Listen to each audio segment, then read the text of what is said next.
Alfred Bernhard Nobel या Alfred Nobel का जन्म 21 अक्टूबर 1833 में स्टॉकहोम, स्वीडन में हुआ था। अल्फ्रेड नोबल एक केमिस्ट, इंजीनियर, इन्वेंटर, बिजनेसमैन और फिलैंथ्रोपिस्ट थे। इनकी मृत्यु 18 दिसंबर 1896 में इटली में हुई थी। अल्फ्रेड नोबल ने डायनामाइट, एक प्रकार का विस्फोटक, की खोज की थी। नोबल प्राइज़ की शुरुआत अल्फ्रेड नोबल ने ही 1895 में की थी। उनकी इच्छा थी कि मानवता की सेवा करने वाले लोगों को अलग अलग क्षेत्रों में यह पुरस्कार दिया जाए। पहला नोबल पुरस्कार 10 दिसंबर 1901 में अल्फ्रेड नोबल की 5वीं पुण्यतिथि पर संयुक्त रूप से 2 व्यक्तियों, हेनरी डनंट और फ्रेडरिक पेस्सी को दिया गया था। स्वीडन और नॉर्वे की ओर से अंतर्राष्ट्रीय स्तर पर नोबल पुरस्कार 6 क्षेत्रों में दिया जाता है। कैटेगरीज हैं physics, chemistry, medicine, economics and literature. यह पुरस्कार स्टॉकहोम, स्वीडन में दिया जाता है, जबकि नोबल का पीस प्राइज़ यानी शांति पुरस्कार ऑस्लो, नॉर्वे में दिया जाता है। भारत के बौद्धिक ज्ञान, शिक्षा और मानव सेवा की सच्ची भावना को सारी दुनिया स्वीकार करती है। इसलिए भारतीयों को भी अनेक क्षेत्रों में नोबल प्राइज़ प्राप्त हुए हैं, जो कि क्रम से इस प्रकार है। रविंद्रनाथ टैगोर।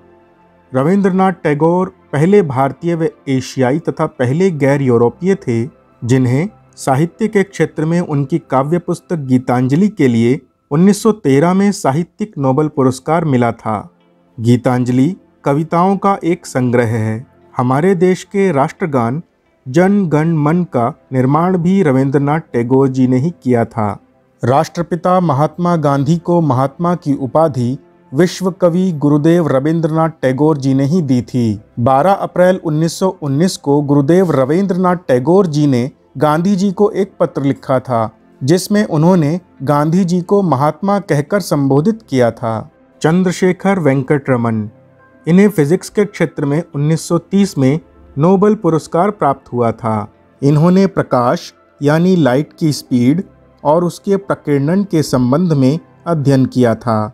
इनके द्वारा दिए गए सिद्धांत को रमन इफेक्ट या रमन प्रभाव कहा जाता है।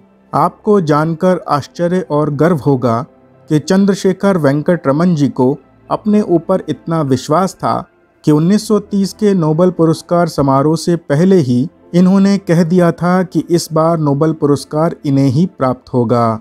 इसलिए समारोह से पहले इन्होंने अपना सूट भी तैयार करवा लिया था। डॉक्टर हरगोबिंद खुराना, एक भारतीय अमेरिकी। डॉक्टर हरगोबिंद खुराना को 1968 में मेडिकल साइंस के क्षेत्र में नोबल पुरस्कार प्राप्त हुआ था। इन्होंने जेनेटिक कोड के संबंध में रिसर्च की थी। इनके द्वारा न्यूक्लिक एसिड में न्यूक्लियोटाइड का क्रम खोजा गया था, जिसमें कोशिकाएं यानी सेल के आनुवांशिक कोड होते हैं और प्रोटीन के सेल संश्लेषण को नियंत्रित करते हैं। ऐसा भी कह सकते हैं कि इन्होंने आनुवांशिक गुणों की एक पीढ़ी से दूसरी पीढ़ी तक ले जाने वाले जेनेटिक कोड की खोज की थी। Mother Teresa. मदर टेरेसा का जन्म ऑटोमन एम्पायर, जिसे आज रिपब्लिक ऑफ मैसेडोनिया के नाम से जाना जाता है, में 26 अगस्त 1910 में हुआ था। इन्होंने दुनिया भर में गरीबों और बेसहारा व बीमार लोगों के लिए काम किया था। बाद में इन्होंने भारत के बंगाल प्रांत के कलकत्ता शहर में भी काम किया। मदर टेरेसा को 1979 में शांति का नोबल पुरस्कार दिया गया था। इनके सेवा भाव और सभी में समान दृष्टि के कारण वेटिकन की ओर से इन्हें संत की उपाधि भी दी गई थी। मदर टेरेसा ने 1949 में स्व इच्छा से भारतीय नागरिकता ले ली थी। सुब्रमण्यम चंद्रशेखर, भारतीय अमेरिकी खगोलशास्त्री। सुब्रमण्यम चंद्रशेखर को फिजिक्स में उनकी थ्योरी ऑफ व्हाइट ड्वार्फ के लिए 1983 में नोबल प्राइज से सम्मानित किया गया। इन्होंने भौतिकी शास्त्र में तारों की आकृति और उनके विकास पर भी काम किया। अमर्त्य सेन। अमर्त्य सेन का जन्म 1933 में बंगाल में हुआ था। अमर्त्य सेन एक अर्थशास्त्री हैं। इन्हें अर्थशास्त्र के क्षेत्र में नोबल पुरस्कार वर्ष 1998 में कॉन्सेप्ट अबाउट वेलफेयर इकोनॉमिक्स, कल्याणकारी अर्थशास्त्र के लिए दिया गया था। इनकी पुस्तक द आर्ग्यूमेंटेटिव इंडियन से इन्हें बहुत प्रसिद्धि मिली थी। वेंकटरामन रामकृष्णन। वेंकटरामन रामकृष्णन जी को केमिस्ट्री के क्षेत्र में वर्ष 2009 में नोबेल पुरस्कार मिला था। इन्हें नोबेल पुरस्कार कोशिका के अंदर प्रोटीन का निर्माण करने वाले राइबोसोम की कार्यप्रणाली व संरचना के उत्कृष्ट अध्ययन के लिए दिया गया था। कैलाश सत्यार्थी। कैलाश सत्यार्थी एक भारतीय बाल अधिकार कार्यकर्ता और बाल श्रम के विरुद्ध पक्षधर हैं। इन्होंने 1960 में बचपन बचाओ आंदोलन की स्थापना की थी, जिसके बाद से अब तक इन्होंने विश्व में हजारों बच्चों के अधिकारों के लिए काम किया है।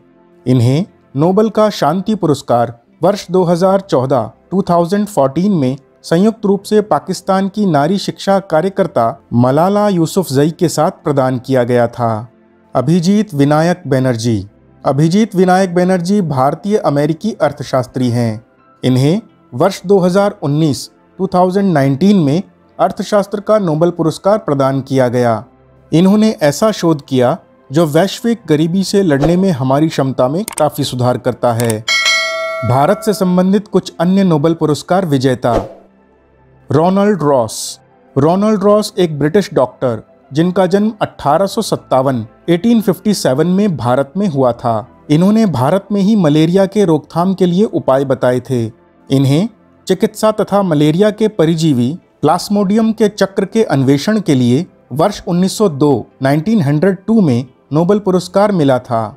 Rudyard Kipling. रुडयार्ड किपलिंग का जन्म 30 दिसंबर 1865 में ब्रिटिश भारत के मुंबई में हुआ था। यह एक ब्रिटिश लेखक और कवि थे। इन्होंने मध्य प्रदेश के जंगलों से प्रभावित होकर द जंगल बुक नाम की एक किताब लिखी थी, जिसका मुख्य पात्र मोगली था। आपने भी बचपन में द जंगल बुक देखी होगी। द जंगल बुक में दिखाए गए जंगल भारत के नेशनल पार्क पेंच पर आधारित हैं। रुडयार्ड किपलिंग जी को 1907 में साहित्य का नोबेल पुरस्कार मिला था। दलाई लामा। दलाई लामा तिब्बत के सबसे बड़े आध्यात्मिक गुरु हैं। इन्होंने चीन से तिब्बत की स्वतंत्रता के लिए संघर्ष किया। वर्तमान दलाई लामा 14वें दलाई लामा हैं। भारत के धर्मशाला में इनका निवास स्थान है, क्योंकि चीन से इन्हें निकाल दिया गया था। 1989 में इन्हें शांति का नोबेल पुरस्कार मिला था। विद्याधर सूरज प्रसाद नायपाल या वीएस नायपाल। वीएस नायपाल जी का जन्म 17 अगस्त 1932 में हुआ था।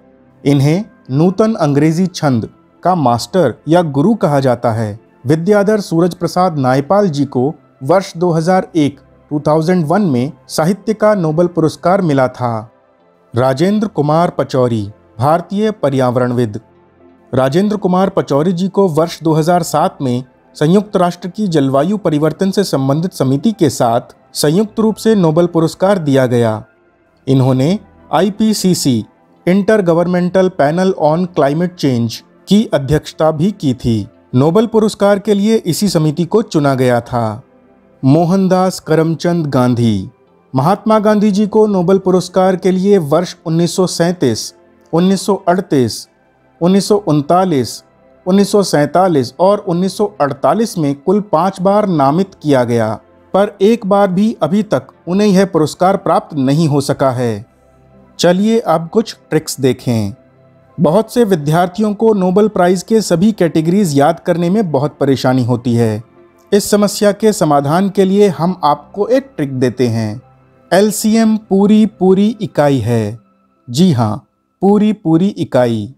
LCM के L से लिटरेचर, C से केमिस्ट्री, M से मेडिसिन, पूरी के P से पीस, P से फिजिक्स और इकाई के E से इकोनॉमिक्स है। इस तरह कुल 6 कैटेगरीज में नोबेल पुरस्कार दिया जाता है। ऐसे ही ज्ञानवर्धक वीडियोस के लिए जुड़े रहिए हमारे साथ। अब मिलेंगे हम अगले वीडियो में। तब तक के लिए धन्यवाद।